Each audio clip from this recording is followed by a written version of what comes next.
Teacher జాబే మీ లక్ష్యమా? Telangana TET DSC, AP DSC prepare అయ్యే విద్యార్థులకు Ramaiah coaching centre offline coaching, online live classes. Offline coaching కావాలంటే దిల్సుఖ్ నగర్ హైదరాబాద్ రండి. ఆన్లైన్ లైవ్ క్లాస్ కావాలంటే ప్లే స్టోర్ నుంచి Ramaiah computer coaching centre mobile app download చేసుకోండి. Hi, good morning, welcome to Ramaiah coaching centre.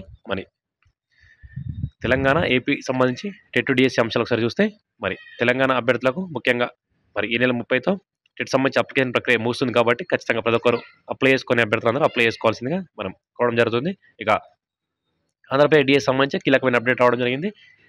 Reserve అభ్యర్థులకు 40% మార్కులతోనే డిఎస్సికి అనుమతి. ఎస్సీ, ఎస్టీ, బీసీ, దివ్యాంగ అభ్యర్థులకు డిగ్రీలో 40% మార్కులతో మెగా డిఎస్సికి దరఖాస్తు చేసుకునేలా అవకాశం కల్పించేందుకు ప్రభుత్వం కసరత్తు చేస్తుంది. డిఎస్సి నోటిఫికేషన్లో జనరల్ అభ్యర్థులకు డిగ్రీలో 50% మార్కులు, ఎస్సీ, ఎస్టీ, బీసీ, దివ్యాంగులకు 40% మార్కులు ఉండేలా నిబంధన పెట్టారు. అంటే నోటిఫికేషన్లో ఓసీ వాళ్ళకు 50, మిగతా వాళ్ళకు 45 నిబంధన ఉంది. కానీ గత ఏడాది నిర్వహించిన ఉపాధ్యాయ అర్హత పరీక్షలో మాత్రం, టెట్లో మాత్రం మరి ఎస్సీ, ఎస్టీ, బీసీలకు 40% మార్కులు అనుమతించారు.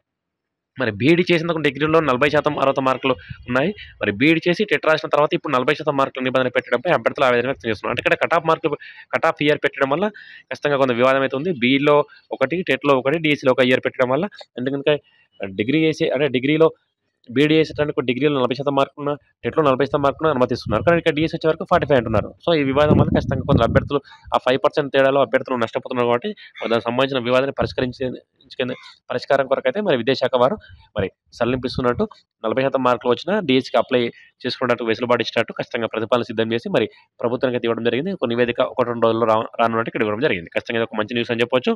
ఇక టెట్ నిర్వహించిన తర్వాతనే మెగా డిఎస్సికి అవకాశం ఇవ్వాలి. అంటే టెట్ నిర్వహించి మెగా డిఎస్సికి అవకాశం ఇవ్వాలి. విద్యాశాఖ మంత్రి లోకేష్కి అభ్యర్థుల విన్నపం. మరి ప్రస్తుతం ఆంధ్రప్రదేశ్ సంబంధించి మరి మెగా డిఎస్సి సంబంధించి 16,000 పోస్టులు ఉన్నాయి కాబట్టి అక్కడ మరి టెట్ గత సంవత్సరం జరిగింది కాబట్టి ఖచ్చితంగా మరొక టెట్ నిర్వహించిన తర్వాతనే డిఎస్సి ఇవ్వాలంటే ఇక్కడ వార్తా సారాంశం. ఆల్రెడీ ప్రభుత్వం డిఎస్సి నోటిఫికేషన్ ఇచ్చింది కాబట్టి టెట్ సంబంధించి ప్రస్తుతం ప్రభుత్వం సుముఖత లేదు. పెద్ద ఎత్తున ఒత్తిడి ఉంటే తప్ప టెట్ వచ్చే అవకాశం అయితే ఇక్కడ, అంటే ప్రస్తుతం ఆల్రెడీ టెట్ ఇచ్చారు కాబట్టి టెట్ ఇచ్చిన తర్వాత డిఎస్సి ఇచ్చారు కాబట్టి ప్రస్తుతం ప్రభుత్వం అయితే టెట్ పైన పెద్ద ఇంట్రెస్ట్ లేనట్టు. కాబట్టి అభ్యర్థులు మాత్రం మరి కొత్త అభ్యర్థులు మాత్రం ప్రభుత్వాన్ని విన్నవిస్తున్నట్టు ఇక్కడ ఇవ్వడం జరిగింది. మరి కూటమి ప్రభుత్వం మెగా డిఎస్సి నోటిఫికేషన్ విడుదల చేయడంతో రాష్ట్రంలో లక్షలాది మంది నిరుద్యోగులు ఉత్సాహంతో పరీక్ష సిద్ధమవుతున్నారు. మరి అదే సమయంలో డిఎస్సికి దరఖాస్తు చేసుకోవడానికి టెట్లో అర్హత సాధించాలని నిబంధన ఉండడంతో మరి ఇటీవల బీఈడీ, డిఈడీ వంటి పరీక్షలు ఉత్తీర్ణమైన అభ్యర్థులతో పాటు మరి గత టెట్లో అర్హత సాధించలేని వారు కూడా అవకాశం కోల్పోతున్నారు. మరి ఇలాంటి వారు రాష్ట్ర వ్యాప్తంగా దాదాపు 2 లక్షల మంది ఉంటారని అంచనా. వాస్తవానికి ప్రభుత్వం ఏటా 2 సార్లు టెట్ నిర్వహిస్తుంటుంది. మరి ఈ క్రమంలోనే గత అక్టోబర్ 1 విడత నిర్వహించింది. మళ్ళీ ఈ ఏడాది మార్చి, ఏప్రిల్లో 2వ టెట్ నిర్వహించాల్సి ఉన్నా మరి సర్కార్ డిఎస్సి నోటిఫికేషన్ చేసింది. దాంతో కొంతమంది అభ్యర్థుల అవకాశం కోల్పోతున్నారంటే ఇవ్వడం జరిగింది.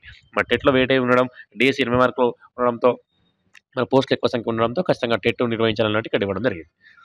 మరి ఈ క్రమంలో డిఎస్సికి దరఖాస్తు చేసుకునే అవకాశం జూలై 30 వరకు పొడిగించి మేలో టెట్ నిర్వహించాలని పలువురు అభ్యర్థులు ప్రభుత్వాన్ని కోరుతున్నట్టు ఇవ్వడం జరిగింది. సో విద్యాశాఖ మంత్రికి ప్రభుత్వం అయితే మరి అభ్యర్థులందరూ, అంటే కొంతమంది అభ్యర్థులు అలాగే మరి వివిధ శాఖల వారు, అంటే వివిధ ప్రభుత్వానికి సంబంధించి మరి రాజకీయ పార్టీలు కావచ్చు ఇదా కోరుతున్నట్టు ఇవ్వడం జరిగింది.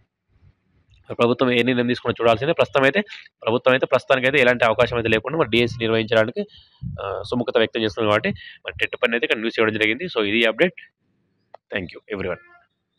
వేల సంఖ్యలో అభ్యర్థులను ఉపాధ్యాయులుగా తీర్చిదిద్దిన డైరెక్టర్ సిరికొండ లక్ష్మీనారాయణ గారి సారథ్యంలో స్టేట్ ఫేమ్ ఫ్యాకల్టీస్ చే ఆన్లైన్ అండ్ ఆఫ్లైన్ బోధన అందించే ఏకైక సంస్థ Ramaiah competitive coaching centre, Dilsukh Nagar, Hyderabad.